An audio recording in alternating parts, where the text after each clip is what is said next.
പരിശുദ്ധനായ ദൈവത്തിൻ്റെ തിരുനാമത്തിന് നന്ദിയുള്ള ഹൃദയത്തോടെ ദൈവത്തെ സ്തുതിക്കുന്നു. എല്ലാ പ്രിയപ്പെട്ടവർക്കും പ്രഭാത വന്ദനം. ഇത് പ്രഭാത സന്ദേശം. നമ്മുടെ ജീവിതത്തിൽ നമ്മളെ വ്യക്തമായി അറിയുന്ന നമ്മുടെ എല്ലാ കാര്യങ്ങളും, നമ്മുടെ ജീവിതത്തിൻ്റെ എല്ലാ മേഖലകളും നന്നായി അറിയാവുന്ന ഒരു വ്യക്തി നമുക്കുണ്ടെങ്കിൽ, നമ്മുടെ മുമ്പിലുണ്ടെങ്കിൽ,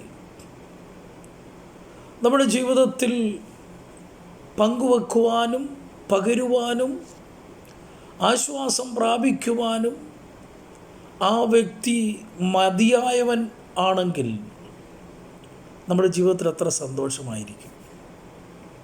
വെളിപ്പാട് പുസ്തകം 3-ാം അധ്യായത്തിൻ്റെ 8-ാം വാക്യത്തിൽ കർത്താവ് ഇങ്ങനെ സഭയോട് ദൂത് പറയുന്നു: ഞാൻ നിൻ്റെ പ്രവൃത്തി അറിയുന്നു. ഞാൻ നിൻ്റെ പ്രവൃത്തി, നീ ചെയ്ത പ്രവൃത്തികൾ, നീ ആയിരുന്ന ഇടങ്ങൾ, മേഖലകൾ, നിൻ്റെ ജീവിതത്തിൻ്റെ ലക്ഷ്യങ്ങൾ എല്ലാം ഞാൻ അറിയുന്നു എന്ന് കർത്താവ് പറയുകയാണെങ്കിൽ, നമ്മെ ഇത്രത്തോളം അറിയുന്ന, നമ്മെ ഇത്രത്തോളം അടുത്തറിയുന്ന ഒരു വ്യക്തി ലോകത്തിൽ ആരും ഉണ്ടാകില്ല.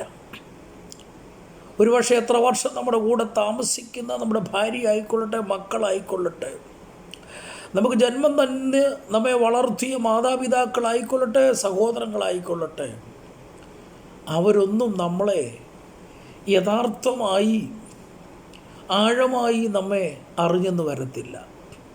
മാനുഷികമായി അതങ്ങനെ തന്നെ ആയിരിക്കാം. എന്നാൽ അതിന് വ്യത്യസ്തമായി നമ്മെ ഏറ്റവും അടുത്ത് അറിയാൻ കൊള്ളാവുന്ന, ഏറ്റവും അടുത്ത് അറിയുന്ന ഒരേ ഒരു വ്യക്തി സർവശക്തനായ ദൈവമാണ്.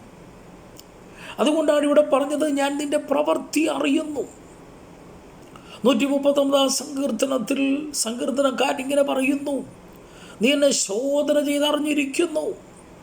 ഞാൻ ഇരിക്കുന്നത് നീ അറിയുന്നു, ഞാൻ എഴുന്നേൽക്കുന്നത് നീ അറിയുന്നു, എൻ്റെ നിരൂപണം നീ ഗ്രഹിക്കുന്നു, എൻ്റെ നടപ്പും കിടപ്പും നീ ശോധന ചെയ്യുന്നു, എൻ്റെ വഴികളെല്ലാം നിനക്ക് മനസ്സിലായിരിക്കുന്നു എന്ന് പറയുമ്പോൾ, നമ്മുടെ ജീവിതത്തിൻ്റെ എല്ലാ മേഖലകളും, നമ്മുടെ ജീവിതത്തിൻ്റെ പ്രവൃത്തികൾ, നമ്മുടെ ലക്ഷ്യങ്ങൾ, നാം ചിന്തിക്കുന്നത്, നാം ചെയ്യാൻ പോകുന്ന, പ്രവർത്തിക്കാൻ പോകുന്നതൊക്കെ ദൂരത്ത് നിന്ന് അറിയാൻ കഴിവുള്ള ഒരു വ്യക്തിത്വമാണ് ദൈവമെങ്കിൽ, ഒരു ശക്തിയാണ് ദൈവമെങ്കിൽ, നാം എത്രയധികം സ്നേഹത്തോടെ അടുത്ത് സേവിക്കേണ്ട, ബഹുമാനിക്കേണ്ട, ആദരിക്കേണ്ട വ്യക്തിത്വമായിരിക്കാം ദൈവമെന്ന് പറയുന്നത്.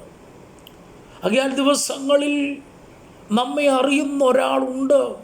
നമ്മുടെ വേദനകൾ, നമ്മുടെ സങ്കടങ്ങൾ, നമ്മുടെ ഭാരങ്ങൾ, നമ്മുടെ ഇടർച്ചകൾ, നമ്മുടെ എല്ലാ ഇടിവുകൾ അറിയുന്ന ഒരു വ്യക്തിയാണ് ദൈവമെങ്കിൽ, എന്തുകൊണ്ട് ആ ദൈവത്തോട് നമുക്ക് അടുത്ത് നിൽക്കുവാൻ കഴിഞ്ഞുകൂടാ? എന്തുകൊണ്ട് നമുക്ക് ദൈവത്തിൽ വിശ്വസിച്ചുകൂടാ? ഈ പകലൂടെ ഒരു ദിവസം കൂടെ ദൈവം നമുക്ക് ദാനമായി നൽകിയിരിക്കുമ്പോൾ നമുക്ക് ദൈവത്തോടൊന്നുകൂടെ അടുത്ത് നിൽക്കാം.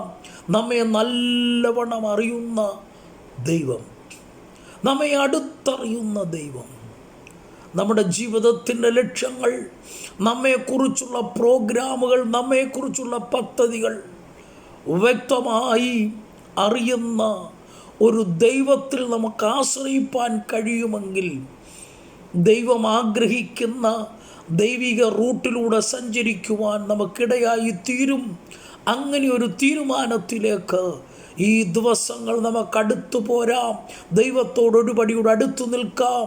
ദൈവം നമ്മെ എല്ലാവരെയും ധാരാളമായി സഹായിക്കട്ടെ, അനുഗ്രഹിക്കട്ടെ. ആമേൻ.